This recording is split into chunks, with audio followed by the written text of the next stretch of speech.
안녕하세요. 오늘도 사연 살롱을 찾아주셔서 감사합니다. 결혼 8년차 30대 여성이에요. 어린 시절 동화책을 보면서 의문이 들었던 부분이 있어요. 공주들은 왜 하나같이 백마탄 왕자를 기다리고만 있을까 하는 거였죠. 그렇게 왕자를 만나고 싶다면 직접 백마를 타고 왕자를 찾아 나서면 될 일인데 말이에요. 거기다 여자의 성공을 마치 배경 좋은 왕자를 만나 왕비가 돼야 완성되는 것처럼 그린 것도 불만이었어요. 내 힘으로 이룬 성공이 아니라 잘 차려진 남의 인생에 편승해 놓곤 마치 그게 성공인 양 뿌듯해하는 게 제 입장에선 이해가 안 됐거든요. 이런 제게 어른들은 그러셨죠. 여자는 자고로 온실 속 화초처럼 남편 사랑받으며 조신하게 자라야 하는데 너처럼 기 세고 자기 주장 강하면 평생 고생하고 살게 돼. 마치 저주라도 내리듯 말이에요. 그럴 때마다 제 편이 되어준 건 둘째 이모였어요. 말도 안 되는 소리 하지 마세요. 여자가 남자 소유물이에요.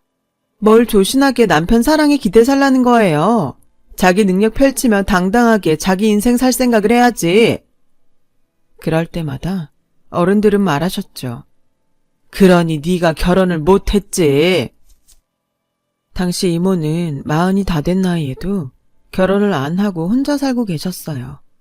하지만 어른들의 야유와 달리 제 눈엔 그런 막내 이모가 저희 엄마나 결혼한 다른 이모들보다 행복해 보였어요. 열심히 번 돈으로 휴가 때마다 여행도 다니고 수영, 스키며 라틴 댄스에 스킨스쿠버까지 취미생활로 하는 모습이 훨씬 멋져 보였거든요.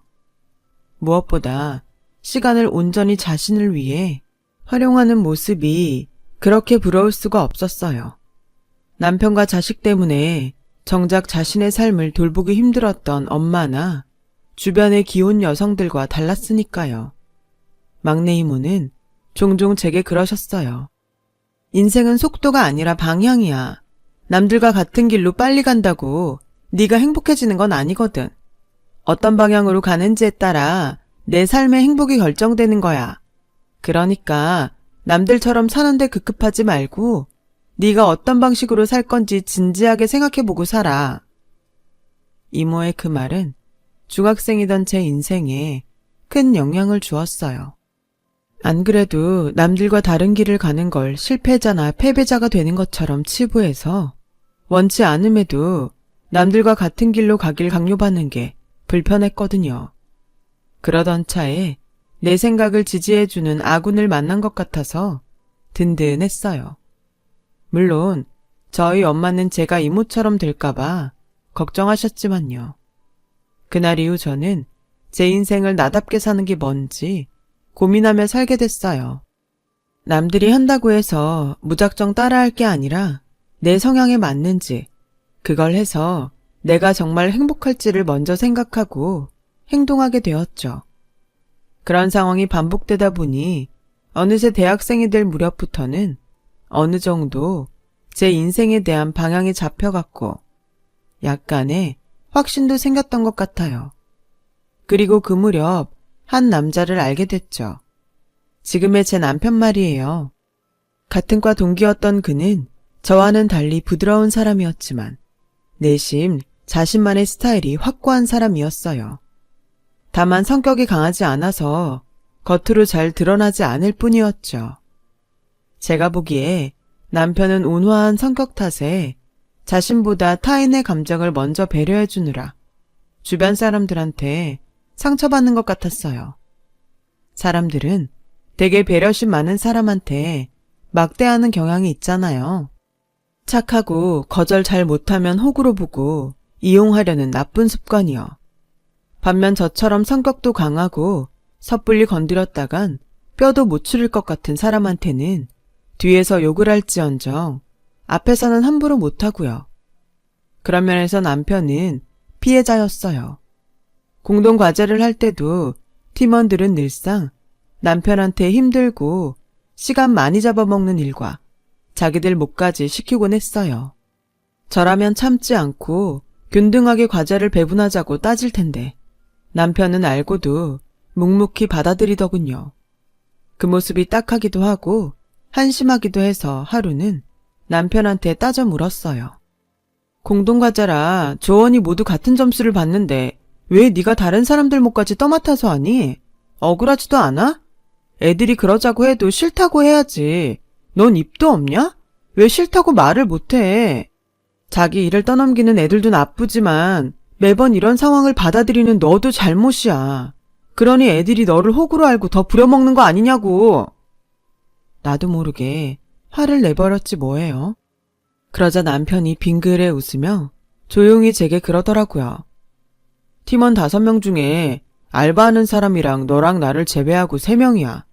걔들은 시간이 부족할 것 같아서 가급적 시간이 많은 내가 조금 더 해도 되겠다고 생각했어. 친구끼리 그 정도 처지는 봐줄 수도 있는 거잖아. 그럼 알바도 안 하는 내 몫까지 네가 더하는 이유는 뭔데? 그러자 남편 얼굴이 붉어졌어요. 그리고는 수줍게 말하더군요. 그야 네가 힘든 걸 보느니 내가 대신하는 게 마음 편하니까 그렇지. 그게 말이 되냐? 네가 내 부모도 아니고 왜 나 힘든 것까지 따져? 혹시 너 나 좋아하냐? 그저 별뜻 없이 던진 말이었는데 이어진 남편의 말에 깜짝 놀랐어요. 몰랐어? 나 너 좋아한 지 오래됐어. 맙소사. 전 정말 몰랐거든요. 생각지 못한 남편의 대답에 저는 그만 말문이 막혀버렸어요. 그동안 제 자신의 감정에만 충실했지 타인의 마음을 들여다볼 생각은 못하고 살았거든요. 그런데 남편의 고백을 듣고 보니 그제야 그동안 남편이 했던 행동들이 퍼즐 조각처럼 맞아 들어가더라고요. 시험철에 자리 잡기 힘든 도서관에 매번 자리가 났다고 저를 불렀던 것과 제가 보고 싶어 했던 영화에 공짜표가 생겼다고 저를 불러냈던 일 등 그동안 눈치를 못 챈 제가 이상할 정도였죠. 그제야 나야말로 이 남자의 호의를 너무도 당연하게 받아들이고 있었구나 생각하니 미안해졌어요. 그러자 남편은 작정한 듯 그동안 제게 못했던 말을 털어놓더라고요. 이렇게 고백하게 될 줄은 몰랐지만 이왕 이렇게 된 거 솔직히 말할게. 나 너 많이 좋아해. 내 마음이 부담된다면 미안하다. 남편의 고백에 잠시 어리둥절했지만 그렇다고 생각도 안 해본 남자랑 덥석 사귈 수는 없었어요. 그래서 거절했죠.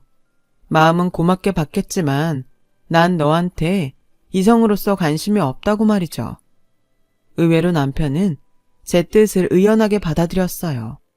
그리고는 제 뜻을 존중한다며 알겠다고 하더라고요. 그날 이후 남편은 전과 다를 바 없이 저를 친구로서 대해주었어요. 그런데 저는 그게 안 되더라고요. 멀리서 남편이 걸어오기만 해도 마음이 쓰이고 남편이 다른 여자들과 함께 있으면 불안하고 자꾸 짜증이 났어요. 매일 봐왔던 남편 얼굴이 자꾸 잘생겨 보이기도 하고 남편이 곁에 없으면 허전하고 그랬어요. 하루는 이모랑 점심을 먹으면서 이 얘기를 했더니 이모가 그러더라고요. 뭘 고민해. 그 친구한테 가서 좋아한다고 고백하면 되지. 이모, 나 걔랑 그런 사이 아니거든. 그냥 걔가 나 좋아한다니까 신경이 쓰여서 그런 것뿐이야. 고백? 말도 안 돼. 고백은 무슨. 말은 그렇게 했지만 찔리긴 했어요. 감춰둔 제 마음을 대번에 들킨 것 같아서 쑥스럽기도 했고요. 그런데 겨울방학을 앞둔 어느 날 남편한테 문자가 왔지 뭐예요. 학교 앞 포프집에서 만나자고요. 그래, 한국 사람은 삼세판이지. 한번 거절당했다고 물러나면 쓰나. 이번에 고백받으면 못 이기는 척 그냥 받아줘야겠다. 1월 심산으로 저는 한껏 꾸미고 약속 장소를 향했어요. 그런데 뭐? 군대 영장이 나왔다고? 약속 장소에 가보니 과 동기들이 다 모여있더라고요. 남편이 군입대를 앞두고 동기들을 모두 부른 거였죠. 그것도 모르고 저는 김칫국만 퍼마신 꼴이지 뭐예요. 창피한 마음 반, 서운한 마음 반으로 저는 금방 취해버렸어요. 그리고는 구석에 앉아 괜히 남편을 얄궂게 노려봤어요. 때마침 호프집 안에는 김광석의 이등병의 편지가 흘렀고 그 노래 탓인지 눈물이 뚝뚝 떨어졌죠. 혹여 그 모습을 다른 사람들한테 들킬까봐 서둘러 호프집을 나와버렸어요. 그리고는 간다는 말도 않고 그 길로 집으로 돌아와 버렸어요. 그날 이후 며칠을 침대 위에서 비비적대며 지냈어요. 그렇게 한 일주일이 지났을까요? 남편한테 문자가 왔더라고요. 나 지금 훈련소 들어가. 그동안 네 덕분에 행복했다. 아프지 말고 건강하게 잘 지내. 남편의 문자에 참았던 눈물이 쏟아져 내렸어요. 그리곤 이렇게 떠나보내면 안 될 것 같다는 생각이 들었죠. 그래서 연신 눈물을 닦아내며 단문을 보냈는데 하필 이 꼴이 됐지 뭐예요. 나 사실 말 못했지만 너 정말 야해. 이 말 꼭 하고 싶었어. 이런 네가 싫다 정말. 아, 오타 장렬이었어요. 오타를 발견했을 땐 이미 문자가 전송된 후였고 당연히 남편한테는 답장이 오지 않았어요. 결국 저는 남편이 훈련소에 들어가는 마지막 순간까지 남편 가슴에 못을 박은 셈이었죠. 그렇게 우울한 겨울방학이 지나고 2학년이 된 저는 1년간 붙어 다녔던 남편의 빈자리를 새삼 느끼며 자발적 아웃사이더로 살았어요. 제게 말을 거는 친구도 없고 저 역시 누구에게도 말을 걸지 않았어요. 그렇게 시간은 흘러 4학년이 되었어요. 학점 따랴, 취업을 위해 스펙 쌓으랴, 눈코 뜰 새 없이 바쁜 나날이 이어졌고 그러는 사이 남편은 까맣게 잊었어요. 그러다 대기업 인턴 사원 모집 요강을 받으러 과 사무실에 들렀다가 제대한 남편과 만나게 된 거예요. 서로 반가운 표정이었지만 선뜻 먼저 말을 건네지는 못했어요. 아무래도 끝이 좀 그랬으니까요. 그래서 눈인사만 나누고 돌아서려는데 남편이 그러는 거예요. 잘 지냈어? 요즘 취업 때문에 바쁘지? 나 복학했어. 그 말을 듣는데 괜히 화가 나는 거예요. 그래서 나도 모르게 버럭 질렀죠. 그래, 바쁘다. 바빠서 정신이 하나도 없을 정도다. 됐냐? 2년 만에 나타나선 고작 한다는 말이 바쁘냐고? 씩씩대는 저를 보곤 남편은 웃었어요. 그리고는 다정한 목소리로 그러더군요. 너 여전한 거 보니 기분 좋다. 어색하면 어쩌나 걱정했는데 진작 연락 못해서 미안해. 미안하다는 말에 그동안 꽁 했던 마음이 사르르 녹아버렸어요. 그래서 점심이나 먹으러 가자고 했죠. 오랜만에 학생 식당에 마주 앉아 밥을 먹으니 2년 전으로 되돌아간 것처럼 그렇게 편할 수가 없었어요. 그동안 늘 혼자 먹던 학식을 둘이 먹으니 엄청 맛있더라고요. 별것도 아닌 2,500원짜리 백반이 말이에요.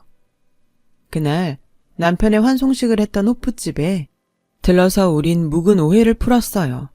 그리고 언제 그랬냐는 듯 다시 절친이 되었고 벚꽃이 캠퍼스에 흩날리던 어느 봄날부터 본격적인 CC가 됐어요. 먼저 졸업을 하고 회사에 취직한 저는 대학생 남편과 연애를 이어갔어요. 신입사원들은 누구나 그렇듯 사수한테 깨지고 말도 안 되는 이유로 욕먹고 피곤에 쩔은 몸으로 회식 자리까지 끌려다니는 저를 위로해 준 건 역시 남편이었어요.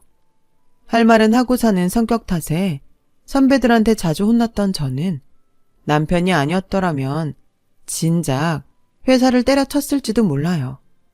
그럴 때마다 남편은 취업 준비로 바쁜 와중에도 제 입장을 헤아려가며 저를 위로해 주었죠.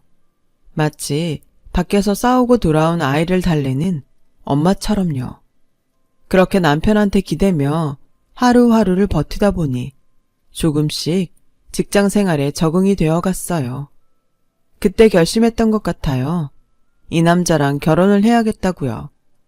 그래서 남편이 대학을 졸업하고 취업에 성공하기만을 기다렸어요.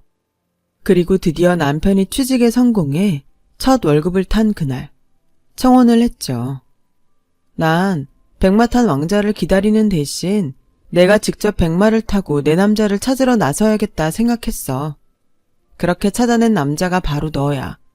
내가 널 왕자로 만들어줄게. 어때? 나랑 결혼할래? 제 청혼의 남편은 멍한 표정으로 저를 바라봤어요. 그리곤 피식 웃으며 말을 이어갔죠. 이런 기분이구나. 여자들이 남자한테 청혼받을 때 느끼는 기분이. 그래, 결혼하자. 그런데 나를 왕자로 만들어준다는 약속 정말 지킬 거야? 당연하지. 손에 물 안 묻히게 해준다는 약속은 못하지만 왕자로 만들어주겠다는 약속은 꼭 지킬 거야. 대신 언제까지라곤 약속 못해? 남편은 기약도 없는 약속을 받고도 아이처럼 좋아했어요. 그렇게 우린 CC로 만나 부부가 됐고 몇 년간은 별 탈 없이 잘 지냈어요. 물론 소소한 부부싸움이나 사소한 시댁과의 마찰은 있었지만 그건 어느 가정에나 있는 그런 정도였어요. 거기다 결혼 2년 만에 임신을 해서 기쁘게 출산을 기다리고 있었는데 뜻하지 않은 사건이 일어났어요. 남편이 회사를 그만두게 된 거예요. 사실 남편의 회사 생활은 그리 평탄하지 않았어요. 하필 군 시절부터 남편을 괴롭혀왔던 선임을 회사에서 직속 사수로 만나게 되었거든요. 그놈은 여전히 재벌릇 개 못 주고 남편을 괴롭혔고 그로 인해 남편은 입사 초부터 회사 생활을 힘들어했어요. 힘들게 들어간 회사라 어떻게든 버텨보려고 안간힘을 썼지만 사람 피를 말리며 괴롭히는 통에 결국 참다 못한 남편은 이 일로 팀장과 면담을 했는데 그 사실이 선임 귀에 들어가고 만 거예요. 전보다 더 교묘하게 뒤에서 괴롭히는 통에 남편은 몇 달 사이에 몸무게가 10kg도 넘게 빠졌지 뭐예요. 보다 못한 저는 남편한테 이직을 권했지만 태어날 아이를 생각해서라도 모험을 할 수는 없다며 이를 악물고 회사로 향하곤 했어요. 하지만 그게 오히려 독이 된 거예요. 결국 자신의 의지만으로는 감당할 수 없는 지경까지 이르게 된 거죠. 남편을 통해 모든 사실을 알게 된 저는 도저히 참을 수가 없었어요. 그까짓 회사 그만두면 그만이지만 내 남편을 이 지경으로 만든 인간은 절대로 가만둘 수 없겠더라고요. 그래서 단판을 지으려고 전화했더니 이놈이 실실 쪼개면서 사람 속을 긁지 뭐예요. 제 남편이 멍청해서 일을 좀 가르쳐준 것뿐인데 여편네가 집에서 살림이나 할 것이지 남편 직장 상사한테 바락바락 대든다고 말이에요. 그래서 거두절미하고 제 남편한테 사과하라고 했더니 끊어버리더라고요. 어찌나 열이 뻗치던지 참을 수 없어서 반차를 내고 남편 회사로 달려갔어요. 로비에 선임 이름과 직급을 대고 방문 신청을 했더니 글쎄 그놈이 로비에서 기다리라는 거예요. 해서 기다렸는데 퇴근 시간이 지나도록 나오질 않는 거 있죠. 로비에서는 못 들여보내준다지 놈은 코빼기도 안 보이지 하는 수 없이 저는 무거운 몸을 이끌고 집으로 왔어요. 방 안에 틀어박혀 다 죽어가는 남편을 보니 피가 끓어서 못 참겠더라고요. 그래서 그날 밤 남편 사증을 이용해 사내 익명 게시판에 선임에 대한 글과 저와 통화했던 녹취록을 올렸어요. 누가 들어도 선임이 누구인지 알 수 있을 정도로 명확하게 적어서요. 그랬더니 다음날 아침 바로 제게 전화를 했더군요. 업무가 바빠서 약속을 깜빡했다며 게시판 글 좀 내려달라고요. 그래서 게시판에 공개 사과문 올리고 내 남편한테 직접 사과하라고 했어요. 처음엔 사과는 할 테니 공개 사과문은 못 올리겠다고 뻗대다가 제가 소송을 걸겠다고 하니 바로 꼬리를 내리곤 사과문을 올렸더라고요. 그리고 그날 밤 저희 집으로 찾아와선 남편한테 무릎 꿇고 사과했어요. 하지만 그런다고 이미 상처 입은 남편의 마음은 나아지지 않았어요. 휴가가 끝나면 다시 회사에서 그 인간을 봐야 한다는 생각만으로도 발작을 일으킬 정도였죠. 돈도 돈이지만 이러다가 내 남편이 먼저 죽을지 모른다는 생각에 겁이 나더라고요. 그래서 고심 끝에 결단을 내렸어요. 자기야, 난 남들과 똑같이 살 필요는 없다고 생각해. 남자가 돈 벌어서 가족을 부양해야 한다고 누가 그래? 상황에 따라선 남자가 육아랑 살림을 맡고 여자가 돈을 벌어도 되잖아.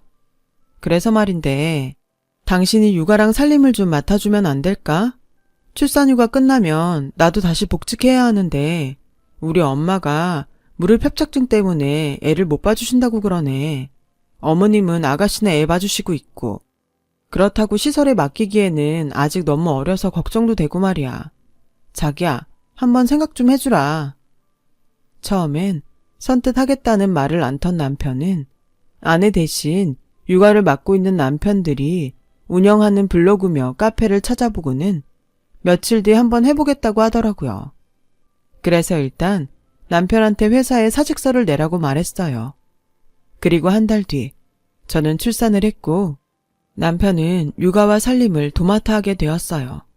처음엔 모든 게 서툴던 남편은 꼼꼼한 성격을 10분 발휘해 저보다도 완벽하게 육아와 살림을 해나갔어요. 그리고 3개월 뒤 저는 다시 회사에 복직을 하게 되었죠. 그런데 큰 산을 넘고 드디어 평온을 찾았다 생각할 무렵 생각지도 못했던 일이 터지고 만 거예요. 연락도 없이 우리 집을 찾았던 신우가 남편이 애를 업고 청소기를 돌리는 모습을 보고는 시어머니한테 달려가 고자질을 했던 모양이에요. 거기까지는 참을 수 있어요.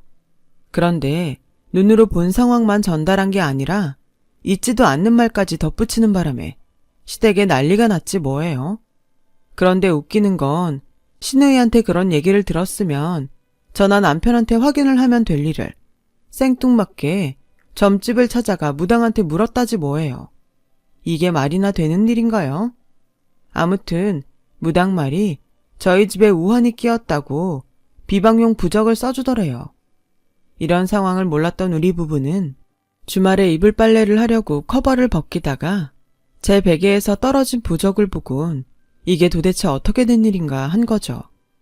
며칠 전에 어머님이 낮에 집에 들렀다 가신 일이 생각난 남편이 시댁에 전화를 걸었고 그제야 사건의 전말을 전해 듣게 된 거예요. 그때까지만 해도 우리 부부는 그 일을 그냥 웃고 넘겼는데 다음 날 어머님과 시누이가 집으로 왔더라고요. 어머님이 다짜고짜 부적은 어딨냐고 물으시길래 물에 젖어서 버렸다고 했더니 대뜸 제 뺨을 치시지 뭐예요. 순식간에 일어난 일이라 저도 남편도 눈이 동그래지고 말았어요. 엄마, 지금 뭐 하는 거예요? 남편이 화를 내자 시누이가 끼어들어 저 들으란 듯 소리쳤어요. 오빠 모르면 좀 가만히 있어. 엄마가 누구 때문에 이러는데. 그러자 어머님이 저를 노려보며 기어이 네가 사단을 내는구나. 너 그 부적이 어떤 부적인지 아냐? 부당이 그러더라. 네가 하도 기가 세서 내 아들이 하는 일마다 실패하고 시름시름 앓게 된다고. 너 기 안 누르면 내 아들이 죽을지도 모른다는데 그럼 애미가 돼서 손 놓고 가만히 있어야겠냐? 그래, 네 기 좀 누리라고 써온 부적이다. 내 아들 살리려고. 근데 네가 그걸 버려? 100만 원이나 주고 산 귀한 부적을? 그러자 시누이가 한마디 거들었어요. 그러게, 무당 말대로 집에 들이지 말아야 할 걸 들여서 이 사단이지. 때리는 시어미보다 말리는 시누이가 더 밉다고 시누이 말에 뚜껑이 확 열리더라고요. 그래서 따져 물었어요. 들이지 말아야 할 거요? 지금 저 들으라고 하는 소리예요? 왜요? 내 말이 틀렸어요? 솔직히 우리 오빠 이날 이때까지 수년간 몸무게 변화 없이 살아온 사람인데 언니랑 살고부터 저렇게 살 빠진 거 봐요. 내가 이런 말 안 하게 생겼나? 언니가 오직 집에서 잡았으면 피골이 상접했겠냐고요. 어디 그뿐인가? 친정에 애 맡기면 될 거를 멀쩡히 회사 다니는 우리 오빠 집에 앉히고 언닌 밖으로 놔두는 거잖아요. 그래놓고 지금 말이 나와요? 길게 말할 거 없다. 네가 버렸으니 당장 가서 네 돈으로 다시 받아와. 하다 지 남편 좀 살려보겠다고 받아온 부적을 쓰레기통에 쳐넣는 년은 처음 본다. 아주 고약한 년 같으니라고? 내 손녀가 너 닮을까봐 걱정이다. 더는 못 참겠다 싶어서 한마디 하려는데 남편이 자리를 박차고 일어나 서랍에서 서류 뭉치를 꺼내 바닥에 던졌어요. 자, 보세요. 제 정신과 진단서예요. 제가 회사를 그만둔 이유가 다 적혀 있으니 똑똑히 보시라고요. 이래도 이 사람 탓을 할 수 있는지. 이 사람 기가 세서 제가 이렇게 망가진 거라고요? 웃기지 말라 그래요. 저요, 이 사람 아니었으면 진작에 죽었을 거예요. 다 죽어가는 사람 살려서 멀쩡하게 만든 사람이 바로 이 사람이라고요. 만삭의 몸으로 남편 괴롭힌 직장 상사한테 찾아가서 사과문 쓰게 한 것도 이 사람이고, 그 놈을 내 앞에 무릎 꿇린 사람도 이 사람이고, 회사에서 숨조차 쉴 수 없었던 제게 자기가 벌어서 먹여 살리겠다고 사표 내라고 말해준 사람도 바로 이 사람이라고요. 엄마는 어땠어요? 내가 군대에서 선임한테 괴롭힘 당하고 힘들어할 때 제 정신이 나약해서 그런 거라고 오히려 제 탓으로 돌리셨죠? 정신력만 강하면 뭔들 못 이기겠냐고 다 제 잘못이라고만 했잖아요. 제대하고 반년 동안 내가 집에서 숨어 지낸 거 알면서도 모른 척 했으면서. 하지만 이 사람은 달랐어요. 내 탓이 아니라 날 괴롭힌 선임이 잘못한 거라고. 그러니까 숨지 말고 맞서 싸우자고 내 손을 잡아준 유일한 사람이라고요. 그런 사람한테 엄마가 무슨 자격으로 손찌검을 해요? 엄마가 왜요? 민정이 너도 마찬가지야. 네가 뭔데 내 아내한테 함부로 짓거려? 경고하는데 앞으로 내 아내한테 함부로 굴지 마. 만약 또다시 그러면 내가 절대 용서 안 해. 그게 누구든 간에. 그러니까 두 사람 내 아내한테 사과하세요 당장. 서슬퍼런 남편의 기세에 어머님과 시누이는 꼬리를 팍 내린 채 제게 사과를 했어요. 그리고 그날 이후 시댁 식구 그 누구도 제게 함부로 하는 사람이 없었어요. 그날 태어나서 처음 소리치며 화를 낸 남편은 그날 이후 표정이 확 달라져선 전과 달리 기분이 좋아 보였어요. 늘 참고 속으로만 삭히고 살았는데 그렇게 소리를 지르고 보니 속이 뻥 뚫리는 것 같은 게 다시 태어난 기분이라나요? 남편의 상담 선생님도 남편의 변화를 보고는 무척 반기시며 자주는 아니래도 화가 나면 밖으로 표현을 하는 게 정신건강에 도움이 된다고 하더래요. 그런데 늦바람이 무섭다고 평생 처음 화를 내보고 신이 난 남편은 전과 달리 감정에 솔직해졌어요. 저보다도 더요. 그 바람에 오히려 제가 속에 사리가 생길 판이라니까요. 아, 그리고 남편을 괴롭혔던 선임 말이에요. 제 남편한테 했던 일이 회사에 쫙 퍼지는 바람에 승진도 막히고 회사에서 따돌림까지 당하게 돼서 결국 회사를 나갔다더라고요. 그러게 인생 똑바로 살았어야죠. 다 자업자득이에요. 그리고 제 남편은 꼼꼼한 성격대로 블로그에 딸아이 육아일지와 딸에게 보내는 편지를 올렸다가 출판사 관계자 눈에 띄어서 출판 제의를 받게 되었어요. 덕분에 남편은 작가로서 제2의 인생을 꿈꾸게 되었죠. 결혼 후 지난 4년간 커다란 고비를 2개나 넘은 우리 부부는 전보다 조금 더 단단해진 것 같아요. 시련이 사람을 단단하게 만드나 봐요. 앞으로 살면서 얼마나 큰 시련을, 얼마나 더 겪어야 할지는 모르겠지만 지금 같아서는 충분히 이겨낼 수 있을 것 같아요. 아무리 거센 시련이 닥쳐도 내 남편은 내가 지켜줄 자신이 있거든요. 내가 직접 백마 타고 나서서 고른 나만의 왕자님이니까요. 정작 하는 일은 신데렐라급이지만요. 그래도 약속대로 언젠가는 제대로 된 왕자가 될 날도 오겠죠 뭐. 남편은 기대도 안 하지만 말이에요. 지금까지 제 사연을 들어주셔서 감사드립니다. 모든 분들 활기찬 하루 되시고 항상 건강 조심하세요. 여러분, 사연 댓글에 응원과 현명한 조언 부탁드려요. 좋아요와 구독은 저에게 큰 힘이 됩니다. 오늘도 좋은 일 가득하세요.